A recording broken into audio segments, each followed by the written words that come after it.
Vâng, như ở bài trước thì mình đã hướng dẫn các bạn tạo một cái đường Earth Path trong không gian của Google Earth nó như thế này nhá. Đó, các bạn thể thấy là máy bay khi xuất cánh hạ cánh nó sẽ hạ dần xuống như thế này đúng không? Đó, thế như này. Ở đầu Việt Nam mình đang làm một chuyến bay từ Hà Nội đi Hồng Kông đi. Thì từ Việt Nam mà đang bay lên. Đấy, bạn có thể thấy là chiều cao tăng dần lên. Bay hướng như thế này. Thì ở trong bài trước thì mình đã hướng dẫn các bạn rồi. Thì ở bài này thì ở đây. Ở bài này thì các bạn tắt cái extension này đi, được chưa? Sau đó chúng ta tạo một cái chuyến bay giả rồi, nó sẽ như thế này. Về sơ khai thì cái chuyến bay nó sẽ bắt đầu như thế này nhá. Đó, và khi đấy thì chúng ta sẽ được một chuyến bay nó như thế này. Đó, đây, cái chuyến bay nó sẽ đơn giản nó như thế này thôi. Ở dạng thô nó sẽ như này. Tuy nhiên mọi người có thể thấy là cái thời gian bay nó khá là dài, nó tốn thời gian. Vì vậy chúng ta có thể vào cái tool option để chúng ta thay đổi lại cái touring. Chúng ta cho speed nó lên 40 đi. Còn cái góc nhìn mình cho lên tận 35.000. Được chưa? Mình cho cao lên, mình nhìn cho nó đẹp hơn, đúng không? Mình sẽ ấn OK. Và bây giờ mình sẽ khởi tạo lại chuyến bay.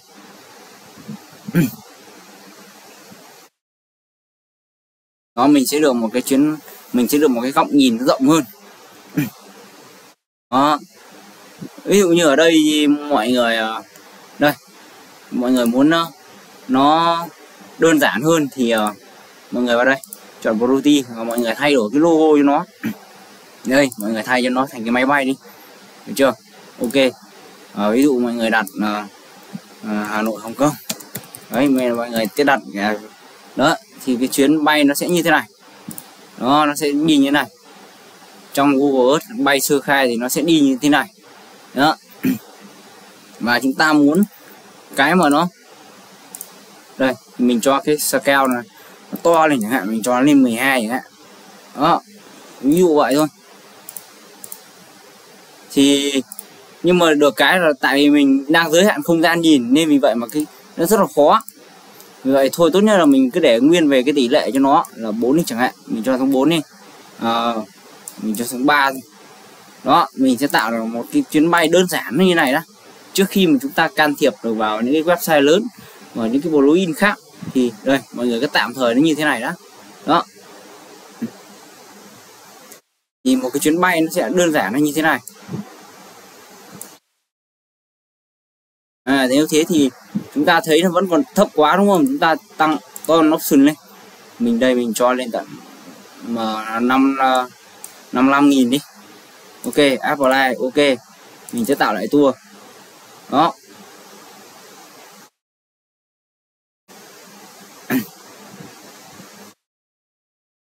Thì đây nó đều là cái file miễn phí cả.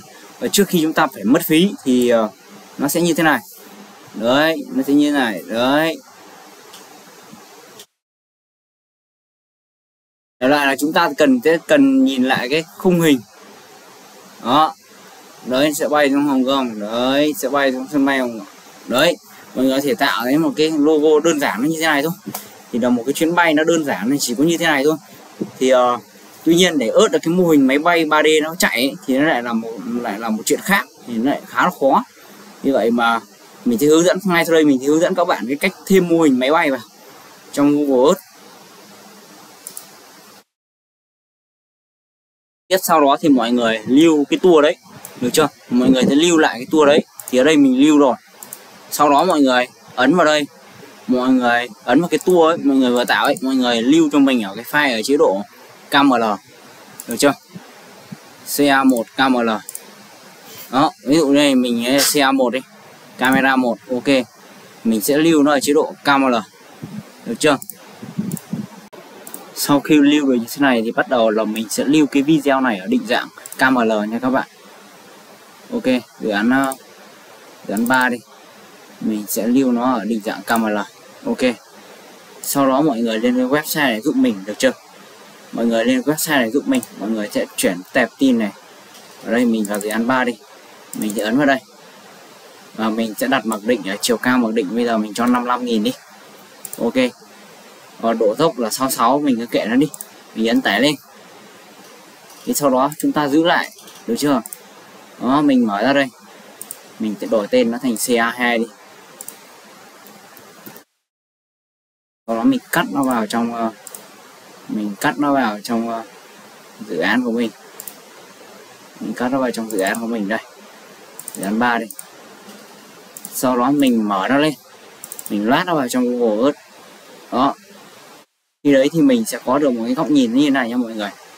Đây, đó, khi đấy thì mình sẽ có một cái góc nhìn nó sẽ như thế này. Ok, thì để tại mình sẽ tắt cái này đi, mình sẽ tắt cái đường line đi, và khi đấy mình sẽ có một góc nhìn thô như này nhé. Ở video ở đây thì mình đổi tên thành CA2 đi cho nó dễ phân biệt với cái gốc, được chưa? Mình sẽ đổi tên nó thành CA2. Ok, thì đầu tiên thì mình sẽ được một video thô như thế này. Ok nhá. Đó, đây mình sẽ được một video thô như thế này. Sau đó thì mình sẽ, giờ tiếp theo là mình sẽ ớt cái mô hình 3D vào máy bay vào. Ok, trên giao diện như thế này mình thiết lập một folder mới rồi, mình cho CA2 vào. Thì sau đó mình sẽ ớt thêm một cái model máy bay vào. Đây, mình sẽ ớt thêm cái model máy bay vào. Đó, ví dụ như Boeing này chẳng hạn, được chưa? Mình sẽ ớt cái model máy bay này sẽ vào vị trí như thế này. Đó, mình di chuyển nó ra đây, mình xoay nó góc nó ra đây. Đây, mình sẽ ấn vào đây để xoay ra thành một cái đường line như thế này. Ok, mình sẽ phóng to lên một chút. Đó, mình phóng to lên một chút, được chưa? Đấy, đại loại như thế này mình sẽ có một cái mô hình máy bay như thế này. Khi đấy thì mình đổi tên đi, mình đổi tên nó thành máy bay đi, máy bay 1. Ok, và khi đấy thì chúng ta sẽ có một cái video như thế này. Các bạn có thể thấy là khi đấy chúng ta đã có thể ớt được cái mô hình này rồi, cái máy bay nó chạy. Đây mọi người có thể thấy là máy bay nó vẫn còn rất là bé đúng không? Vì vậy mà mình phải cho nó to ra.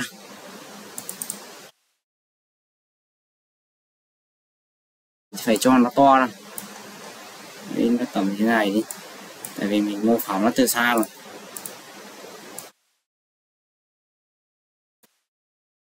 Đây, ở đây giờ bắt đầu là mình sẽ về lại cái xe A2.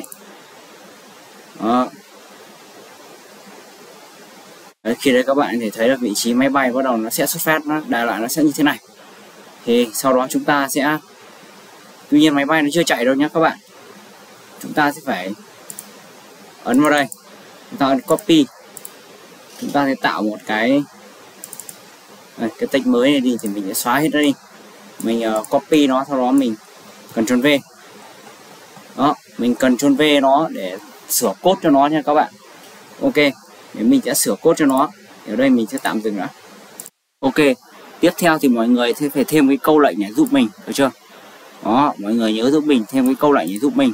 Mọi người ấn copy này, mọi người vào đây location model 1 thì mọi người sẽ sửa nó đi thành như này.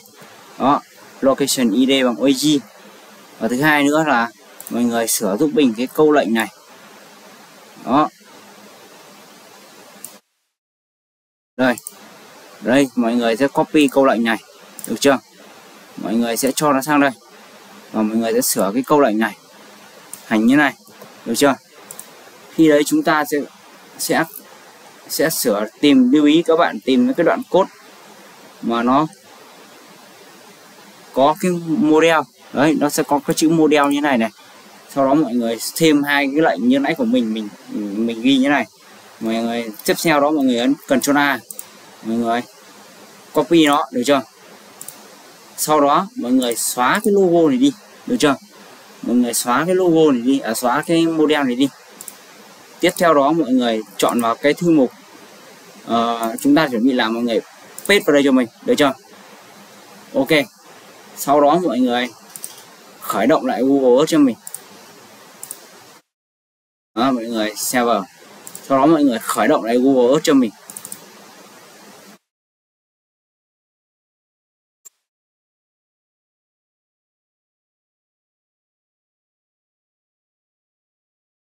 Và ở đây khi mình bắt đầu ấn vào CA2 đó thì chiếc máy bay sẽ bắt đầu bay.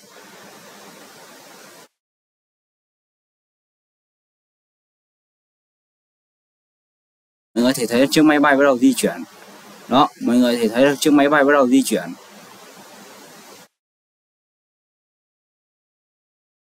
Đó, chiếc máy bay sẽ bắt đầu di chuyển.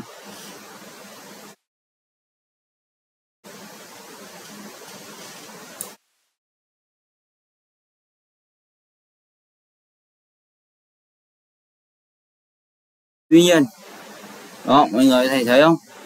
Chiếc máy bay bắt đầu di chuyển. Đó.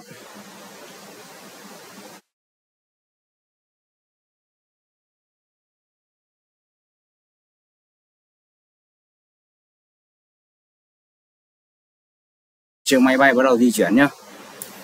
Ở đây thì khi đấy chúng ta sẽ có được cái mô hình máy bay nó sẽ di chuyển như thế này. Được chưa? Đấy. Mọi người có thể thấy chiếc máy bay thì nó sẽ di chuyển kiểu như thế này. Nhưng mà nó sẽ lại đây, mình sẽ bật cái timeline ấy này lên. Sẽ bay cái kiểu như này. Nó sẽ không đúng với cái vị trí, cái tọa độ của nó là, được chưa? Nó sẽ không đúng với cái đường bay như nãy của mình mong muốn, được chưa? Đấy, nó sẽ đến đây. Nói chung là làm về cái mô hình máy bay này nó khá là khó nha. Như vậy mà đây, ở đây tại vì do mình phải phải render ở cái góc cao hơn nữa thì cái máy bay này nó mới nhìn được, bạn hiểu không? Còn tiếp tục tại sao vì như này thì chúng ta sẽ không thấy được cái máy bay này.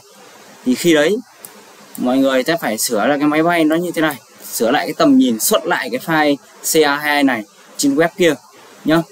Thì đầu tiên ở cái bước này thì mình hướng dẫn qua với mọi người là như vậy đã. Vâng, và ở đây thì mình đã phải chỉnh sửa thông số 125.000. Thì khi đấy khởi động lại Google Earth thì mình mới được một cái video nó như thế này. Đó mọi người, đó. Đây mình bật cho mọi người xem. Nó sẽ di chuyển cho chúng ta như thế này. Đó. Và cái máy bay, tuy nhiên cái máy bay này thì nó lại quay không đúng hướng nha. Đấy, ví dụ như đến đây các bạn để thấy là nó không quay ngang cái máy bay ra để cho chúng ta đi vào. Đấy, nó chỉ đi theo cái kiểu cái mô hình nó lập sẵn là cái góc nó như vậy đó, nó đi ngược gật lùi vào như vậy. Tuy nhiên do cái hóa khổng này nó chỉ cho chúng ta có 50 file một tuần thôi, vì vậy mà chúng ta phải hết sức tiết kiệm. Thì mình sẽ dạy theo hướng dẫn mọi người cách mà chúng ta sửa cái code của trong cái lệnh đấy của nó, đúng không? Ở đây mọi người ấn copy cho mình, đó, mọi người vào Ctrl V một file txt, được chưa? Và mọi người để ý giúp mình là cái lệnh này này, đó, mọi người ấn lệnh Ctrl H cho mình, được chưa? Sau đó mọi người để ý giúp mình đến cái rang G này, đó, mọi người ấn vào đây cho mình Ctrl V, và mọi người ấn Ctrl V vào đây, mọi người sửa giúp mình thành 135.000 cho mình, được chưa? Khi mà chúng ta muốn thay đổi, tại vì ở trên web này mình đang để ở thông số 125.000 đúng không? Còn khi chúng ta muốn thay đổi cái góc nhìn ấy thì chúng ta không thể nào, chúng ta có thể lên web để chỉnh sửa nó thì chúng ta có thể sửa, nhưng mà chúng ta muốn sửa một cách thủ công, chúng ta có thể sửa code của nó luôn trên như này, sửa code đơn giản như thế này thôi. Thì chúng ta chỉ cần Ctrl H, lệnh Ctrl H, sau đó chúng ta lựa chọn cái góc 125.000, rồi chúng ta sẽ lựa đổi cái câu lệnh này thành cái góc nhìn 135.000. Mình chỉ cần ấn Repeat All, thế là được. Đó. Sau đó mình nhấn Ctrl A. Ok. Sau khi mọi người sửa hết code lại cho nó, mọi người ấn Ctrl A cho mình, được chưa? Đó, mọi người vào Edit, mọi người chọn Copy cho mình, được chưa? Để mình sang thử cái. Đó, khi mình ấn Ctrl V sang bên này nó nhận lệnh rồi thì lập tức là mình sẽ vào trong đây, mình paste vào đây. Đó. Khi đấy thì mình khởi động lại Google Earth đi. Thì lúc đấy mình sẽ lại có một cái góc nhìn khác. Sẽ có một cái góc nhìn nó cao hơn. Được chưa? Mình sẽ có một cái góc nhìn đó nó sẽ cao hơn so với cái góc nhìn lúc nãy của mình. Tại vì sao? Bây giờ hôm nay mình lại phải khởi động lại Google Earth thì nó mới chạy lại.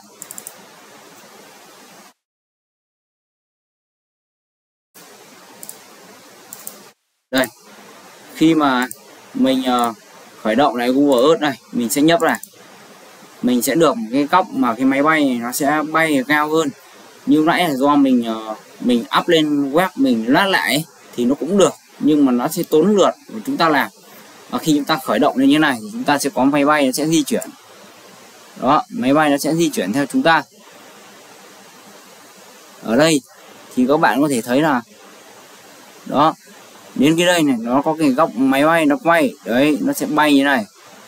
Đó, đến đây thì như mọi người đã biết, ở đến cái khúc cua này thì nó lại không quay được cái máy bay nó ra được góc khác. Thì ở cái bài cuối cùng mình sẽ dạy mọi người, gọi là hướng dẫn cái bài cuối cùng để chúng ta chỉnh cái góc máy bay làm sao quay cho nó hợp lý và nó đúng nhất với đấy nhá, nó sẽ đúng với cái thực tế hơn. Chứ cái máy bay nó không thể quay kiểu đây là cái mô hình này đang chạy ra cái kiểu mà nó đứng giữ nguyên một góc để nó chạy, vì vậy mà nó bị lỗi như thế này. Thì ở bài học cuối cùng mình sẽ dạy mọi người cách xuất một cái video ra thì nó phải đúng góc, đúng tốc độ.